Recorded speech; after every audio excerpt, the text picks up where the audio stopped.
Pinjaman online saat ini dianggap sebagai dewa penolong karena bisa memberikan bantuan keuangan mendesak dalam waktu yang cepat.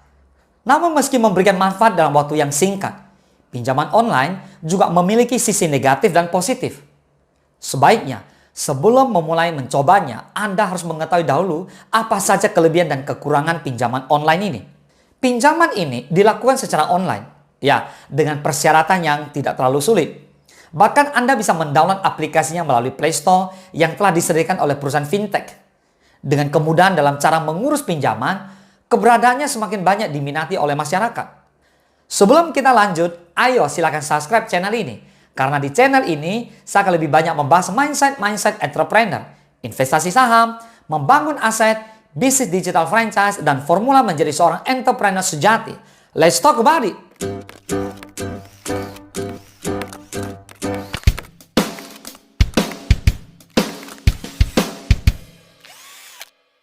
Mari kita bahas mengenai apa kelebihan dan kekurangan pinjaman online. Jenis pinjaman untuk modal usaha memang ada berbagai macam yang bisa Anda pilih. Namun Anda harus tahu apa saja kelebihan dan kekurangan dari masing-masing jenis pinjaman tersebut. Berikut ini beberapa kelebihan dan kekurangan pinjaman online yang perlu Anda ketahui dan bisa menjadi pertimbangan Anda dalam mencoba akses pinjaman tersebut. Yang pertama, kelebihan pinjaman online. Proses peminjaman dan pencairannya mudah. Dibandingkan dengan pinjaman secara offline, misalnya melalui bank, proses pinjaman di pinjaman online ini sangat mudah. Bahkan dana bisa langsung cair, waktu dan tenaga lebih hemat, serta pengajuan bisa dilakukan kapan saja. Pencairan dana dalam hitungan hari. Jangka waktu pencairan juga sangat cepat, biasanya sekitar 1-3 hari jam kerja saja. Sehingga bagi orang-orang yang membutuhkan dana darurat yang mendesak, bisa langsung mendapat uang dengan cepat. Persyaratannya tidak ribet. Perusahaan pinjaman ini ingin segala proses bisa dilakukan dengan mudah, sehingga persyaratan dokumennya juga tidak ribet. Biasanya, persyaratan dokumen ini meliputi NPWP, KTP, rekening tabungan, slip gaji, dan sebagainya. Yang kedua, kekurangan pinjaman online. Sistem bunga harian. Sistem pembayaran bunga pada pinjaman online ini terhitung harian, sehingga jumlahnya menjadi lebih besar. Apabila tenor yang Anda pilih singkat, mungkin jumlah bunga ini tidak akan terasa besar.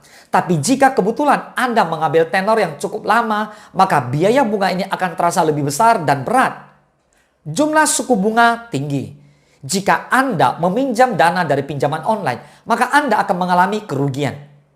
Karena ada banyak kekurangan dana yang terus ditutup dengan dana dari pinjaman tersebut. Ditambah dengan jumlah suku bunga yang cukup tinggi dan akan sangat memberatkan Anda. Tingkat suku bunga yang tinggi ini disebabkan oleh perusahaan yang meminjamkan dana juga tak mau mengambil resiko karena proses pengajuan dan pencairan yang mudah. Jadi sebelum Anda memutuskan untuk meminjam dana online ini, sebaiknya pikirkan kembali bagaimana cara membayar jumlah bunga yang tinggi tersebut.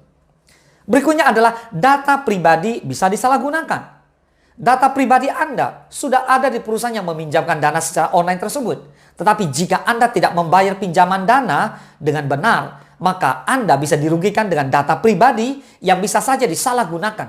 Namun cara ini biasanya dilakukan oleh perusahaan pinjaman online yang ilegal atau tidak resmi. Berikutnya adalah didatangi penagih jika tidak membayar pinjaman.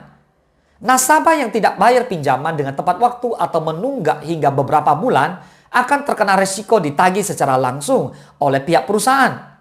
Padahal pinjaman ini dilakukan secara online, tetapi penagihan dilakukan secara datang ke rumah. Seharusnya tagihan juga dilakukan dengan secara online saja. Pada dasarnya, sistem peminjaman ini diciptakan untuk mempermudah kebutuhan finansial masyarakat. Namun masyarakat juga harus berhati-hati terhadap kedok pinjaman online yang ternyata ilegal. Nah, untuk mengantisipasi hal ini, masyarakat juga bisa mengikuti anjuran dari OJK, Otoritas Jasa Keuangan, untuk hanya menggunakan pinjaman online yang legal. Cek legalitas pinjaman online terlebih dahulu di OJK sebelum memutuskan untuk menggunakan pinjaman ini. Itulah informasi seputar apa saja kelebihan dan kekurangan pinjaman online. Semoga bermanfaat. Salam sukses, dahsyat!